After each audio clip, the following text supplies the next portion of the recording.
Hello, everybody, and welcome to this webinar entitled Crowdfunding. It starts with the story. As you can see, that cartoon on the front of the title slide, our first attempt at crowdfunding isn't going very well. That pretty much sums up many people's experiences with crowdfunding campaigns. So today, in this webinar, I'm really going to focus on what I consider is probably one of the most important things of any crowdfunding campaign, and it's the actual story. So let's begin.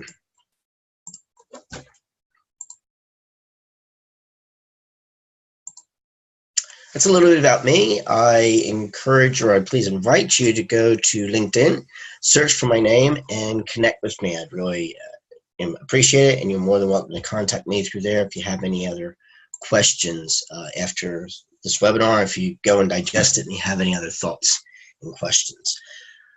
Really, I like to think that crowdfunding is storytelling with a goal, and in many instances, it's pretty much about getting money in regards to the funding aspect.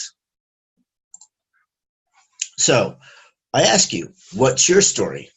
What are why are you trying to raise the money that you're trying to raise? What's the purpose? So I'm going to go through a few, a few steps to take in regards to telling your story. The first one is know your audience. Who are you pitching this campaign to? And the question that you need to answer is, why should they care? Why should they care that you're raising money for an orphanage in a developing country? Why should they care to contribute to something regarding animals? Why should they care to give money to a stranger who might be suffering from a life-threatening illness? Why should they care to give to your campaign for people who were victims of a natural disaster versus any other place that has a natural disaster? At the time of this webinar, there's many natural disasters occurring in the world. There was recently an 8.1 earthquake in Mexico, in a very poor area in Mexico. People were recovering from Hurricane Harvey in Texas, and then we had Hurricane Irma that hit Florida. There in the U.S., there were raging fires in the northwest of America, and there was other things occurring throughout the world. So why should they care about giving to your campaign when there's equally other campaigns or other situations around the world that they have the opportunity to give to as well? Why should they care? One of the things in telling your story, and many of these stories need to be done via video because it brings out the authenticity. You need to be authentic. One of the challenges in crowdfunding campaigns over the years have been, is this campaign actually the real deal? Am I going to give, if I'm giving my $5, $10, $50, $100 to this campaign, is it really going to the place where the campaign creator said that it's going to go? Is it going to be used for what they say that it's actually going to be used for? And this is where video is very, very important. Need to create this credibility and the trust factor, okay? And trust is built on credibility. They go hand in hand. So how can you create that trust and also be credible to these people who are watching you online, who are coming to your campaign and have never met you? So the first thing is know the audience, know who you're pitching to, really understand why should they care and why would they care. The second thing is structuring your story. Now, I went to a conference recently. There was a gentleman by the name of Ben Amos. He's based here in Queensland, Australia. And it was the first time I heard this, and it made so much sense and how it could transfer in to telling a story. he was sharing his methodology in regards to creating powerful videos. And obviously, since video is such a huge part of a crowdfunding campaign, I had spoke with him afterwards, and I said, that was brilliant. And I had asked, about sharing his material in any of the presentations, which is what I'm doing right now. So structuring your story. People. Who are the people in your story? When the actual person who is the recipient of the funds or is going to be impacted by whatever is going to happen, you can actually see their authenticity, hopefully, how much of a difference it's going to make. Now, yes, somebody could say, but how do we know that it might not be an actor? Well, you need to do your own due diligence on it, okay? There is a lot of quote-unquote fake news out there, and very similar that there are fake campaigns out there. But for those people who are very serious about having a campaign, a successful crowdfunding campaign, and a great story, who are the people in your story? If it's an animal, what's the animal? What's the background of the animals? There's so many ways that you can structure it, okay? The place, where does the story happen? Some of the videos that I've watched, the crowdfunding campaigns, they've had really excellent stories to where as they're showing the video, you're actually feeling that you're going on the journey with them already. And so it almost triggers something inside of me that, wow, I want to go on this journey with these people so that they can help fulfill their dream. And if my, $50, $100, even $5 is going to contribute to that person getting the dream, that's going to make me feel really, really good. So where does the story happen? Maybe the story happens in one place and it's going to another place. Right? Have pictures, have videos of that. Okay? The purpose of your story. What do you want the people to feel after they watch the story? Right? Because when you get into that emotion, that's what's going to trigger the giving. Okay? For the most part. Sometimes people, they get triggered just by logic. They want to do that. Maybe that's something on their list that they decide that they'll give to X number of campaigns that refer to dogs or cats or birds or children or health issues, right? So you want to create an emotional content. You want to make us care, unless you're Calvin. So you can see, you can present the material, but you can't make me care. And it's true. You can't make people care. But when you create a powerful story and something that really hits those heartstrings, and those heartstrings can be, I'm talking about emotional heartstrings, that's when you can at least get them to start possibly caring about your cause or your campaign or your business. You want to appeal to those human emotions. Take a moment right now and think about what triggers laughter in you. What cause gets you upset? What makes you smile? Makes you feel warm and fuzzy? What makes you go, wow, oh my gosh, really? That's happening? What makes you cry?